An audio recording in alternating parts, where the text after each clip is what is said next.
Hello, party people. Welcome back to another episode of People Who Make Things, where I interview people in the industrial automation industry to talk about their experiences of making things and making things happen.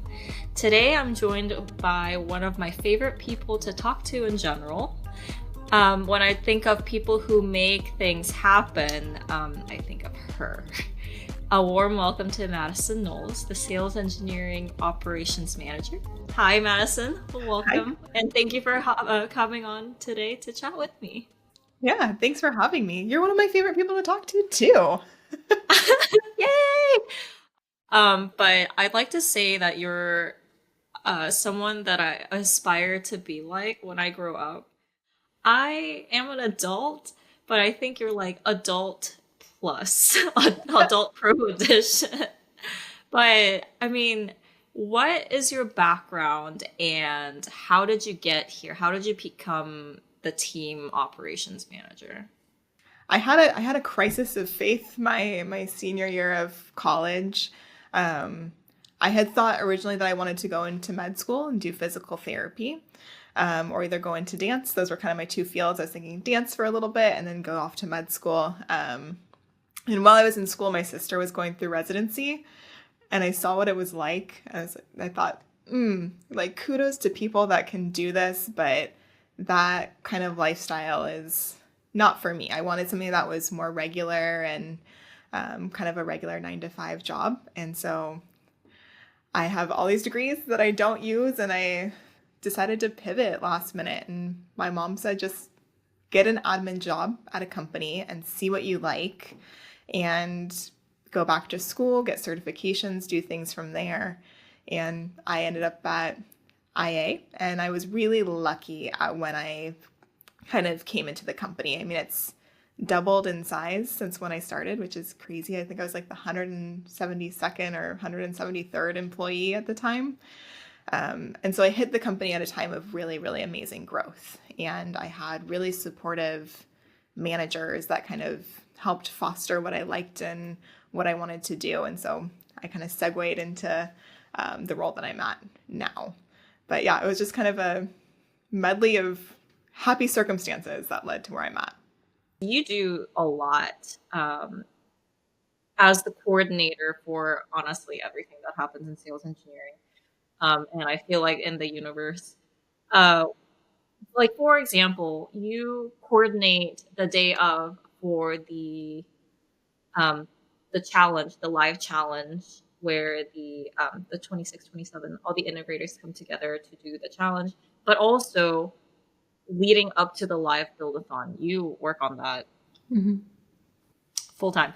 Yeah. And it's amazing. It's amazing how well produced and well organized everything is. And being a part of the Build-a-Thon development team has gave me an insight of like just a slice of what you do. So what does it look like for you being the person to make things happen with the people that make things? Right. Like I work on, okay, we need tables, we need scripts, we need things from our competitors and contracts signed and all sorts of like little behind the scenes pieces that don't get seen, but those pieces don't get done without having people behind them, right? Like our marketing team plays a huge role with like last minute videos that we film and credits that get added. We have graphics, and then my coordination team, like Ryan Sinense, he always writes our script, and like I can write a skeleton script, and it's, you know, the core of what we need, but adding in like the humor and the fun comes from, right, the writing team, Tucker Media, and, you know, Kevin and Travis and Kent kind of riffing off of each other and realizing like, okay, this works and this doesn't work. And Opto building the panels and their vision, and they always have incredible ideas. And so being a person that facilitates the team and removes the barriers to make sure that we get every little task done is kind of more where my role lies in of, yeah, I'll go in and I'll be hands-on and I'll write things and I'll come up with schedules and I'll keep track of everything that needs to happen. But that stuff doesn't happen without a team and being able to communicate well with them and just have people that love what they do. I think that's kind of what we see here at a lot at IA is we have people that love what they do, and things do not happen unless you have people that are passionate about things. So my role is gathering a great group of people and working with them and giving them what they need to be successful. But that success really, really does not happen unless you have people to help facilitate it. Do you have any hot goss or just fun tidbits about what it's like working to make Build-a-Thon happen? I love the Build-a-Thon. I am always Me too. gonna love It's the so fun. Build-a-Thon. I love it. Outside of it just being a really fun event, it was one of the first projects I ever got brought in on at IA, and it was a huge, huge learning process for me of like learning how to manage a lot of tasks at the same time and knowing who in the company is involved in what. But yeah, we write scripts for it, and there's PowerPoints, and we always tie a bunch of other stuff into it because the event alone is not enough. But right, we've got like the exchange challenge that's a part of it. Now we have a music video and teaser videos, and getting everybody together to kind of work on it is really fun. The Build-a-Thon can be stressful because a lot comes together all at once towards the end. But it's also a lot of fun and kind of chaotic. If you want some good juicy gossip, is that every year I have to say no to a zipline for the Build-a-Thon. You know what this is right here? This is a zip line. Me coming down onto stage from the ceiling. Is that too much to ask? Wait, what? Kevin really wants to zip line onto stage and or be lowered down onto the stage. So if you really That sounds want like that, a liability insurance. oh, the liability insurance is so expensive. We've actually looked into it. Like we've decided we're not going to do it because of the liability costs of it. But yeah, every single year that's a request.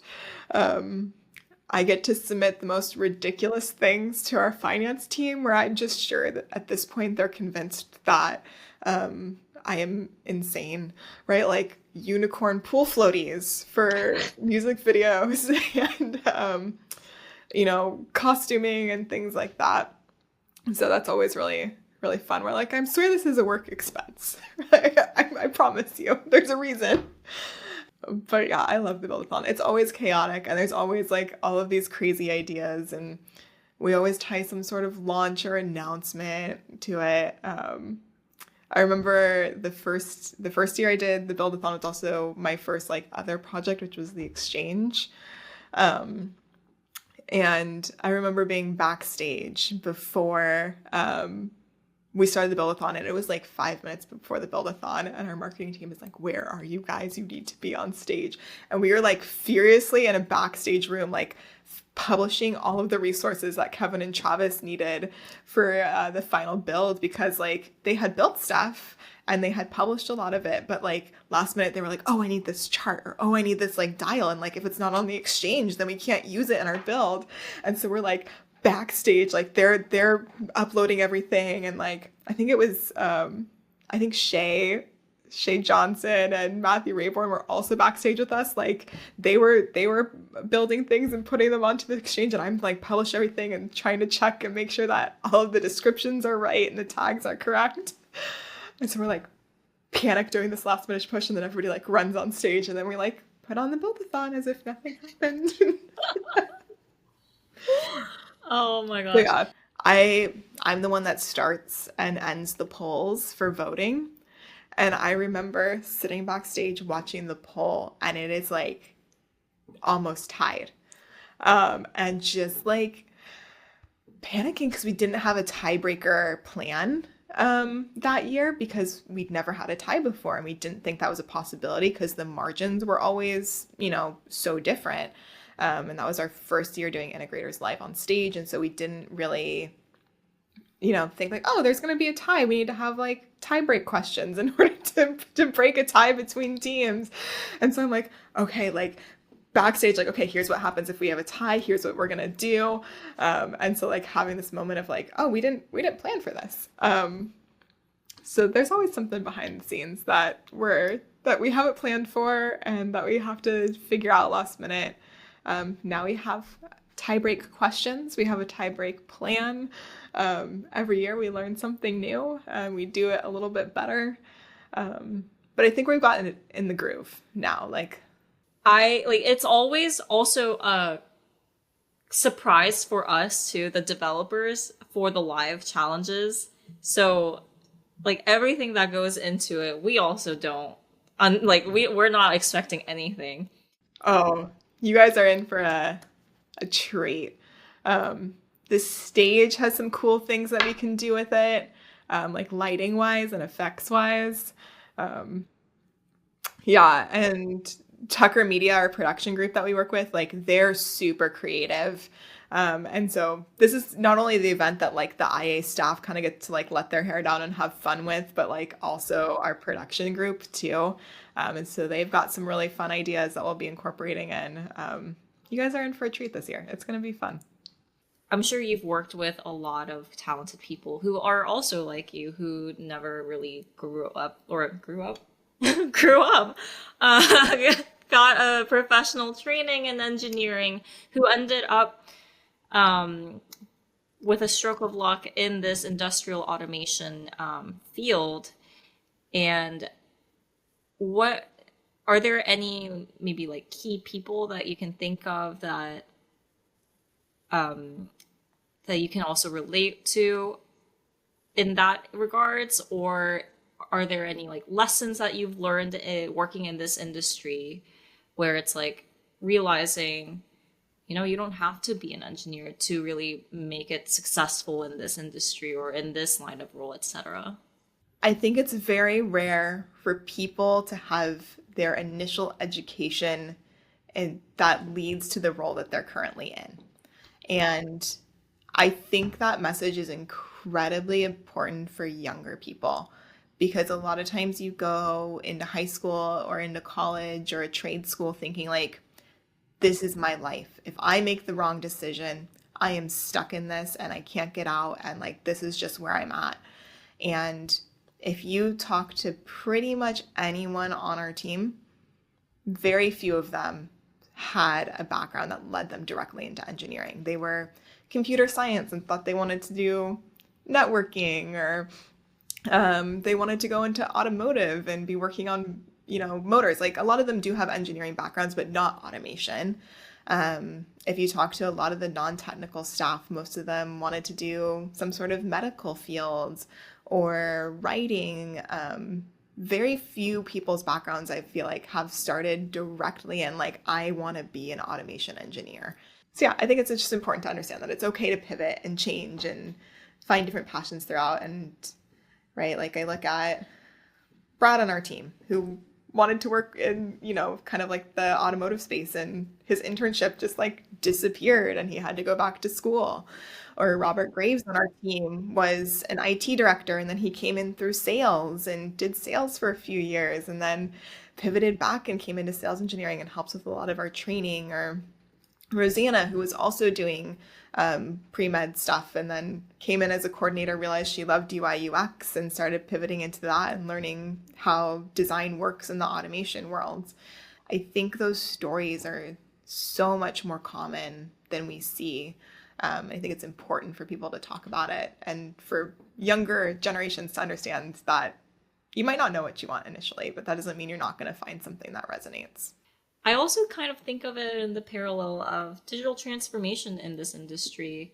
Like there are so many like incredible products and technologies and ideas that flourish and come out from the people who make this industrial automation space. And it's like people can choose to, you know, be stagnant and, you know, be comfortable with whatever you have, or people can just say, okay, this might be overhead spending, or this might be expensive, or this might be time consuming, but this sounds really, really great. This sounds extremely innovative. I want to try it. So what do you want to do, right? We see that with like Ignition a lot, right? Of like, oh, like there's this other software out here. Let me build a report in it and see what happens. And they're like, oh wait, like this is really great. Like maybe I can tie in some of my PLCs and start monitoring those a little bit more. Oh, and I can like push reports to the execs, and then now I can like monitor three plants at once, and I can do it from my phone. And so it's like we see that a lot even with Ignition of like, oh, we tried something new and it paid off. Now, trying something new doesn't always pay off typically in careers, right? Like you'll try something and or like you'll shadow and you're like, okay, yeah, that's not for me. Um, but it is cool thing with technology, like all the different things that are out there to try and to integrate in. And um, I was very anti AI, and now I'm like starting to come around to it a little bit more. I like it for like notes and things like that. So I'm getting there with the times. Um, as someone that's an arts person, I don't like AI generated art, but that's just because I have an arts Same. background and um, I like Don't original do that. art. I want AI to clean my house for me so I can go draw and paint. I don't want AI to draw and paint for me. You talked about some of your coordinators. So you are a manager, like your title suggests, and they also don't have, if I'm not mistaken, they also don't have a background in industrial automation or maybe tech. How has it been for you as a manager to see their growth, both professionally and both personally? That is one of my favorite things about being a manager is seeing my people grow. And it's like it's a catch 22 because a lot of times they grow and it may be in roles that are not on my team. Especially with coordinators, a lot of times it's one of their first, professional roles and they're in the place I was of trying to figure out what they want to do. Um, but I love it. I love seeing them be able to answer questions that they would not have been able to answer when they started. Um, Specifically like technical questions of, right, like we do a lot of RFPs and things like that on our team, and we get asked some crazy questions about our software and being able to go through and see them like answering stuff or using technical jargon. One of the first things we do is like sit down and go through all of the acronyms and like what they mean and where you're going to hear them so that they're not just sitting on a call and they're like, oh my gosh, what are they talking about? Um, but I think we also just embrace when we don't know things. Um, One of the most powerful things I think you can do is ask questions. And it's easy here at IA, right? Because you ask a question and someone's like, yeah, let me like hop on and show you how to do it. And I know not every culture is that way. Um, but that's something I always ask them is like, hey, like you see something you don't know. Cool, let's like get you an IU and you can, learn your fundamentals or hey, like let's get you on with someone who knows how to talk about that. And I've seen them start to independently do that as well, like seek information and reach out to SMEs. And yeah, just watching them grow is really, really rewarding. It's even rewarding for me, like on my own learning journey of, I remember at the front desk and I typed in SQL, SEQUEL, and like typed it I out. mean, you know what? And Valid. right, like I didn't know, and like having like support reach out and be like, okay, like here's where it is, here's some articles, like here's how you learn. But like nowadays, like things like that, like I'll just like be talking about it and I'll think out back afterwards and I was like, oh, like I actually kind of knew what I was saying. It's like it's a really cool feeling. Um, Especially because we're not supposed to be technical. And so when you're not supposed to be technical on our team and then all of a sudden like your technical stuff, it's exciting. Did you ever feel left out not being technical or being an engineer? And do you have any wisdom for people who may be interested in this field of automation but are overwhelmed or unsure because they're just not technical? You don't have to be technical to be successful. I think it helps to have like at least like a generic baseline understanding, right? Like I understand how ignition works. I know industry terminology.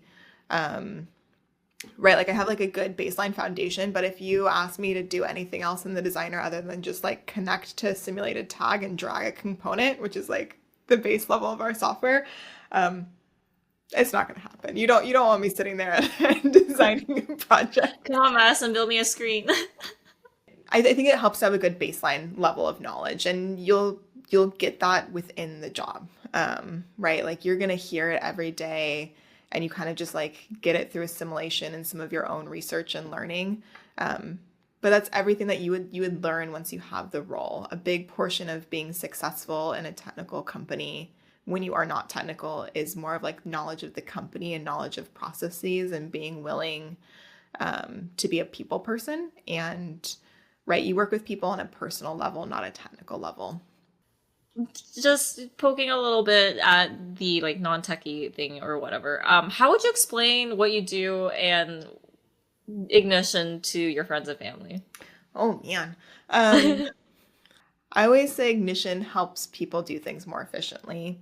I like to use like tangible examples. I actually really like one of the examples my brother-in-law used with one of my nieces when I was trying to explain it to her. Was like, okay, you have like 15 3D printers and you want to monitor all of them so you don't have to like go down into the basement and watch them, and you want to be able to turn them on and off, and you want to get an alarm if the print goes awry. And so you can like create an application to monitor what your systems and be able to see changes in them, and okay, like there's something wrong, I need to go down, or I just need to like stop the process. You can pull up your application, you can turn it off. I thought that was like a good tangible, like kind of real world experience of like how someone might use Maker Edition. But I also use like so good. Yeah, the example of Arizona Beverages of like our system helps monitor their plant floor, and because our software is so affordable, it helps them keep their costs low, their $1.25 cans. Madison, you are incredibly successful at your role, in terms of your professionalism, but also your ability to just efficiently coordinate everything that happens. What makes someone successful in your role, but also in such a dynamic team and environment like sales engineering? Ooh, good question.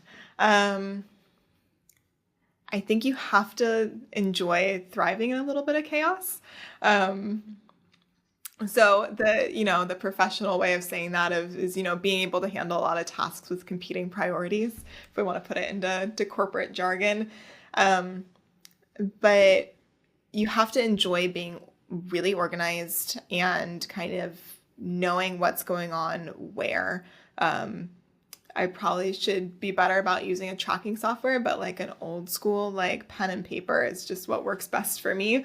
But being okay with like you're constantly hopping from different things and knowing different, methods of doing things and enjoying that. Not everybody likes that structure. And I think if you are a structure that, you're someone that likes having a lot of things going on at once and hopping between different things, you'd thrive in a role like this. Personally, I think it's really fun. It's kind of like a little bit of a game, or sometimes you're playing Tetris a little bit. Not every day is like that. I also think like on a professional communication standpoint of being a chameleon and knowing how you have to talk to different audiences, right? You're still yourself, but sometimes you need to be a little bit more succinct, right? I'm someone that tends to ramble, and I'll write out big paragraphs for things and I have to go back and I'm like, okay, this is not the audience that I need to submit an essay for. Like I need to just like make it one line, or this is the audience that wants to know the why behind everything and every little detail. And so communication wise, being willing to ebb and flow depending on the audience that you're talking with. And also over communicating. I have never had someone come back and say, you gave me too much information. You should always run on the assumption that they don't know and they don't have the information that they need. Right. I think every every team always wants better communication. And so being willing to just, hey, there's a chance that they might already know this information, but I want to make sure you have it just in case.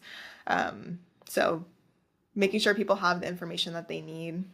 I did want to ask you about your hobbies and interests. Those are some things that we kind of bonded over. Speaking of painting, what are some of your hobbies and interests outside of work?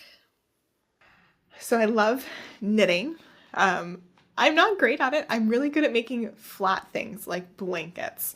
But when I try to make other stuff, it usually doesn't go so well. I have a sweater that I've been working on that I started over COVID. It was my COVID sweater.